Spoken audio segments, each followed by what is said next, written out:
Orléans et la Loire, une longue histoire d'amour et de craintes mêlées. Les craintes, ces crues ravageuses et imprévisibles. L'amour, parce que la Loire fut longtemps l'artère économique de la France et Orléans une étape incontournable. Les quais, immenses, témoignent d'une intense activité, aujourd'hui révolue. Des bateaux partout, des mariniers dans tous les sens, des gars qui chargent, qui déchargent, des gars qui s'arrêtent, qui boivent un coup, des gars qui vendent, qui achètent, etc. Et une population sur les quais du Châtelet énorme. Il faut imaginer jusqu'à 10 000 bateaux qui passaient ici du temps de l'essor de la marine de Loire au XVIIIe siècle. Et puis c'était jusqu'à 10 000 bateaux. Donc pendant l'année marinière, et l'année marinière, c'est pas tout le temps. C'est quand il y a de l'eau dans la Loire. Et quand il y a de l'eau dans la Loire, c'est l'automne jusqu'à la fin du printemps. Et là, arrivait jusqu'à 300 000 tonnes de marchandises. Mais on n'imagine pas, c'était énorme. Bertrand est marinier par passion. Il nous invite à bord de la Sterne. Ouais, je pense qu'on va mettre la voile. Passé le pont de chemin de fer, le bruit s'éloigne. Rapidement, le paysage semble redevenir calme et sauvage. Enfin sauvage, entendons-nous, le fleuve Royal est endigué et entretenu jusqu'au début du XIXe siècle, période où le train a supplanté la marine de Loire. On était sur une autoroute pour la batellerie. Et depuis que la marine de Loire s'est arrêtée, eh ben, la nature a repris ses droits. On a des arbres partout, alors qui nous bloquent le vent. Mais surtout, qui en cas de crue majeure, on n'est pas sûr du tout qu'il reste stable et il risque d'aller s'empiler dans les ponts. Si on a l'accumulation d'orages sur les montagnes de pleine lune avec grande marée qui freine l'évacuation de l'eau aussi en bas en période de marée haute, c'est rare. Mais il n'empêche qu'au XVIIIe et au XIXe, ils s'en sont quand même tapés un paquet. Les crues sont liées à la capacité d'écoulement du fleuve. Sans entretien, cette capacité s'amoindrit.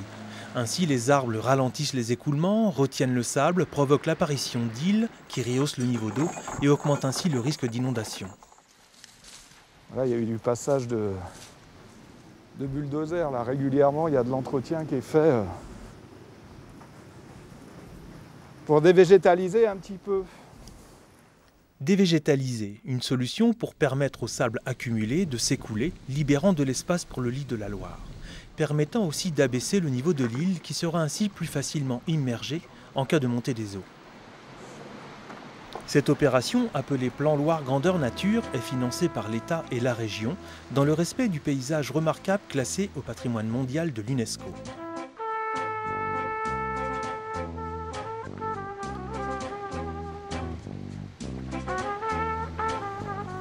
Pas navigable, mais toujours navigué. C'est ainsi que la batellerie définit la Loire. Une Loire belle, dangereuse, qui demandait beaucoup aux mariniers. Je crois qu'on n'imagine même pas. On est des rigolos. Hein. On est des rigolos. On a des moteurs, on a des techniques aujourd'hui. On est des rigolos. Les mecs ici, moi, je ne sais pas comment ils faisaient. Et ça devait être un métier hyper rude. Dangereux, c'était priorité à la manœuvre, voilà, des trucs de fou. Nous arrivons sur Combloux, un lieu important dans l'histoire du commerce de Loire, où les canaux prenaient le relais pour acheminer les marchandises à Paris et plus loin encore par le réseau des canaux européens. Combloux, c'est la plaque tournante, c'est la jonction entre la Loire et le canal. Et donc, c'est après le chemin de la rivière, c'est le chemin du canal qui va pouvoir permettent de remonter les marchandises à travers la forêt d'Orléans jusqu'au canal du Loing à la Seine, et de la Seine, descendre la Seine pour arriver à Paris. Dans les années 90, un regain d'intérêt a permis une activité fluviale à vocation touristique. La Loire, véritable réserve naturelle, se visite, s'observe depuis le pont des bateaux reconstruits. La nouveauté est là. Le fleuve n'est plus seulement vu depuis la berge, mais aussi vécu. Et cela lui confère une place particulière dans le paysage émotionnel de ses riverains.